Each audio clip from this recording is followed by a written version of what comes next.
maquette 3D ou de parler de format, de logiciel ou d'échange. Mais l'objet qui nous a poussé à créer Véhicule il y a maintenant 8 ans, c'est d'aller proposer une démarche totalement différente de celle qui était jusqu'à présent appliquée.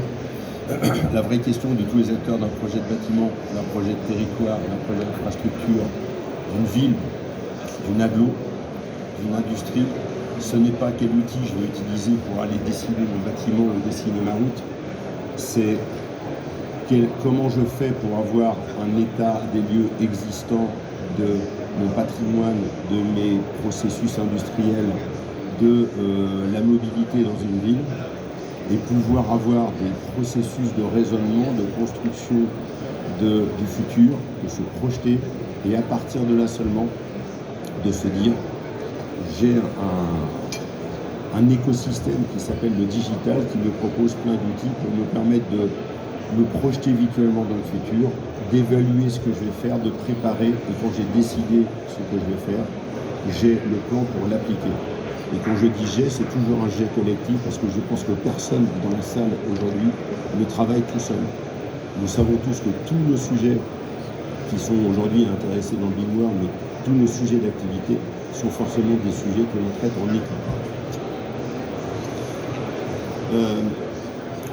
Notre devise, j'y passe en seconde parce que, à travers ce que je viens de vous dire, nous sommes bien dans la notion on a avant tout des personnes qui ont des idées, qui ont des envies, qui ont des besoins, qui ont, pour faire ça, des données de ce qui existe et des données hypothétiques qui leur permettent de comprendre que si je prends ce chemin, je vais arriver à tel résultat. Et quand j'ai décidé, j'ai un enchaînement dans les actions. Vous ne pouvez pas prendre chaque mot de façon individuelle. Vous êtes dans une continuité. On parle sans arrêt de cycle de vie. Dans le monde du bâtiment, on parlait pendant très très longtemps de BIM. Et en fait, jusqu'à aujourd'hui, malheureusement encore très souvent, le BIM, c'est une maquette numérique et pas un jumeau numérique qui représente comment je fais construire.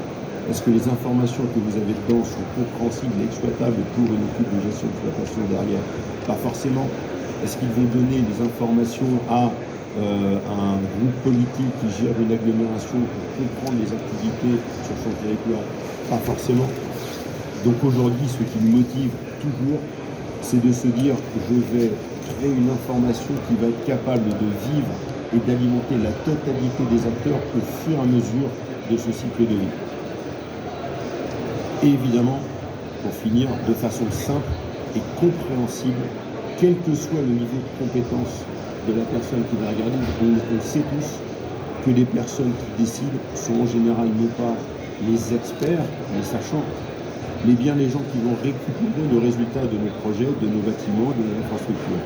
C'est tout l'objet de ce que nous développons, ce que nous faisons concrètement chez Véhicule, et j'y reviendrai un peu plus tard avec les projets qu'on réalise.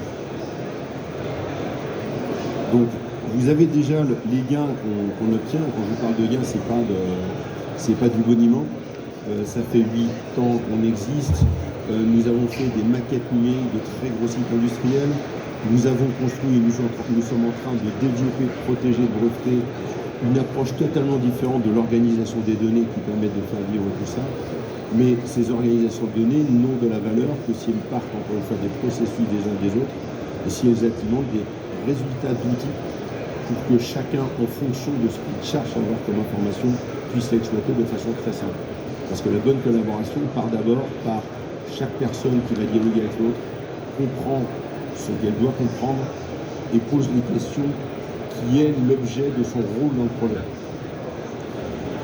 Je pense que le petit dessin, il va vous parler parce que aujourd'hui, le monde existant, il est principalement à gauche. Vous avez une somme d'outils logiciels, donc le salon de la solution numérique quelque part.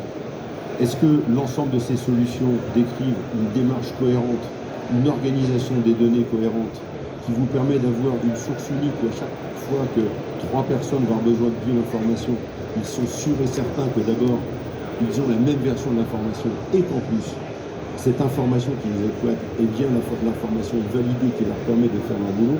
Pas sûr. Et je pense que s'il y a des DSI dans la salle, la petite carto à côté, elle doit parler. Aujourd'hui, notre solution, notre approche, elle permet de faire la partie droite. On construit la structure en construisant d'abord la liste des successions de processus, qui fait quoi pour qui, etc., etc. Et on structure notre organisation des données à la manière d'un ADN. Alors, d'emblée, je vais vous donner les résultats un peu plus loin, mais pourquoi? Parce qu'on doit obtenir des gains en termes de gestion, d'exploitation, de maintenance, d'enjeux climatiques, d'enjeux financiers. Il est évident que si vous avez besoin de 20 fois moins d'informations et que vous assurez que l'ensemble des personnes qui à un moment donné ont besoin de la même information, ils ont effectivement l'information. D'abord, vous avez besoin d'un data center qui coûte 10 fois moins cher et de 10 fois plus petit. C'est vraiment mathématique sur ce coup-là. Mais en plus de ça, vous allez éviter toutes les erreurs, les rattrapages de conneries de la vraie vie de tous les jours qu'on connaît tous et tous malheureusement. Évidemment que quand on fait ça, on a besoin de visualisation. Donc il est évident que dans le salon du mois où nous sommes aujourd'hui, il y a énormément de gens qui ont des vraies solutions de valeur pour visualiser. Ce que BeInCloud va faire, c'est qu'en même temps qu'on va poser la question à chaque acteur de quelle information as-tu besoin, la deuxième question immédiate, c'est et comment souhaites-tu pouvoir la comprendre, comment dois te la délivrer pour que tu n'aies pas besoin de passer 10 minutes pour comprendre le sujet. Évidemment, l'avantage d'avoir du cloud, parce que je n'en ai pas parlé, mais notre solution travaille dans un cloud de droit européen sécurisé, cybersécurisé, équipé de niveau 7004, c'est-à-dire de niveau de cybersécurité validé par l'ANSSI, l'armée française, mais on est bien dans du cloud, donc on est capable de proposer à l'ensemble des acteurs, avec notre approche et avec la solution qu'on met en main chez nos différents clients, on est capable de leur mettre en place et sous les yeux pour chaque personne la façon adaptée à son besoin, ses compétences et ce qu'il cherche à comprendre ou à agir. Donc pour faire ça, tout de suite, promo sur le stand qui est un petit peu plus loin, qui est à côté de l'autre, c'est qu'aujourd'hui, une fois qu'on a structuré ça, notre partenaire, et nous sommes Experience Partner de ce système, je suis assez fier parce qu'il y en a 3 dans le monde et pas plus.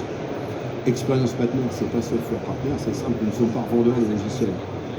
Nous construisons une démarche globale et par contre, que ce soit avec Dassault Systèmes et avec sa filiale qui s'appelle Outscale, qui était jusqu'à hier, parce que VH a fait un très très bon travail hier, et a validé sa solution sur le cloud, mais Outscale est une solution de cloud, de droit européen souverain, cybersécurisé, avec une version 7004 3.2 validée par l'armée.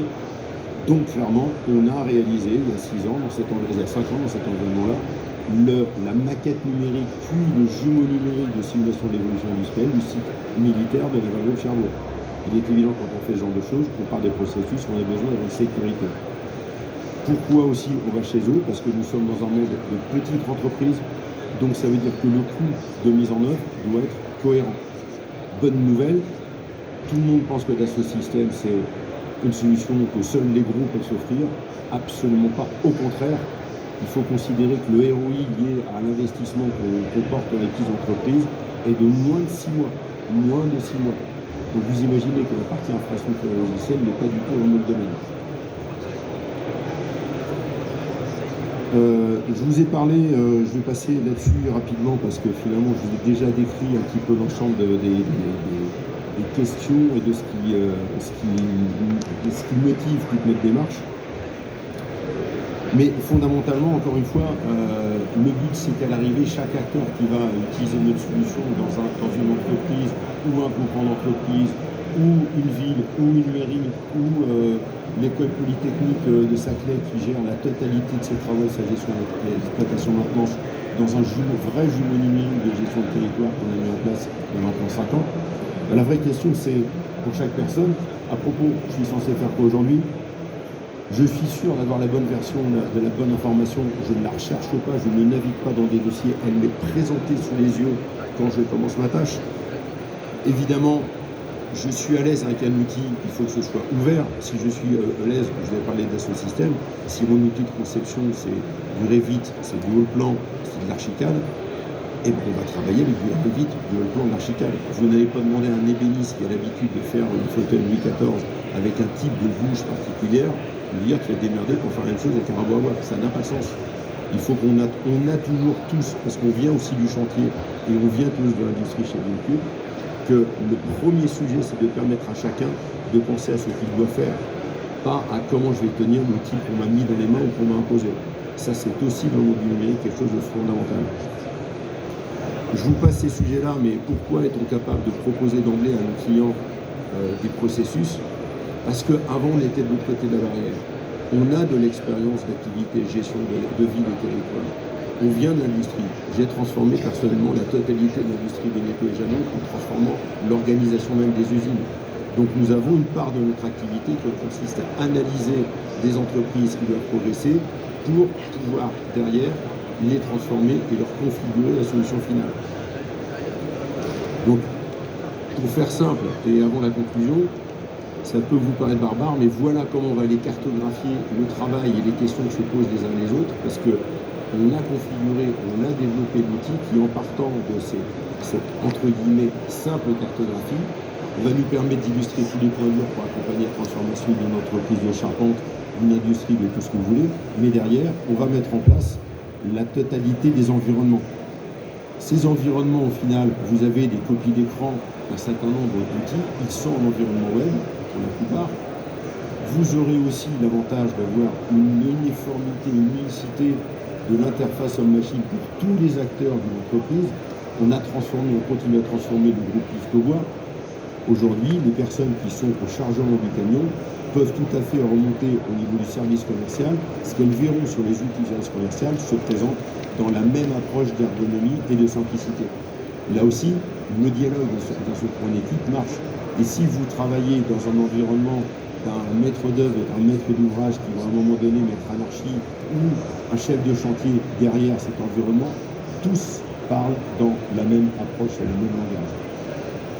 Je peux faire très long, mais je ferai très court parce que le temps imparti 10 minutes est forcément un exercice compliqué, mais à force d'avoir cette approche-là, je finis juste pour vous dire qu'on dialogue avec l'État, on dialogue avec l'Europe, on dialogue avec des petites et des grosses entreprises, que notre approche concerne autant un gamiste qui est installé du côté de la Grande Motte, qui a 9 personnes et qui a divisé par 4 ses pertes matières dans ses commandes dans l'espace de 6 mois, qu'avec des très grands groupes que vous connaissez tous en France. Et y compris avec des collectivités locales de 190 000 habitants, qu'avec des petites mairies de 5 000 habitants. Parce que tous ces acteurs-là que je viens de citer sont une sorte de chaîne alimentaire. À un moment ou à un autre, ils ont besoin de partager ce qu'on prend. C'est ce que nous mettons en place chez Beneteau.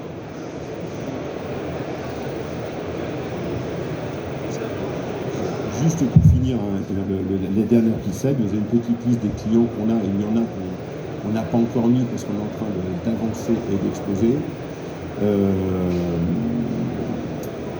On a des idées suffisamment bêtes pour que dans le monde d'aujourd'hui, oui, nous sommes dans un environnement, entre guillemets, en guerre, au minimum économique, voire plus, mais il ne faut pas oublier que les enjeux environnementaux et sociaux, on doit aussi les prendre en compte, y compris dans nos entreprises. Ce n'est pas quelque chose qui doit être mis à côté de la gestion des projets, nous l'intégrons dedans. Et nous l'intégrons en le rendant simple. Donc on travaille pour finir sur ce sujet-là directement avec la Commission européenne, sur la question de l'intégration directe dans la gestion et simple et quasiment transparente de la maîtrise de tous les impacts environnementaux dans ce que l'on peut avoir à organiser. Je serai à votre disposition un instant sur le podium Building Smart, où nous avons plein d'autres petits copains, donc de toute façon, si vous voulez, sur l'environnement Building Smart, il n'y aurait pas que Bincu, mais bien d'autres acteurs qui pourraient vous raconter plein de choses.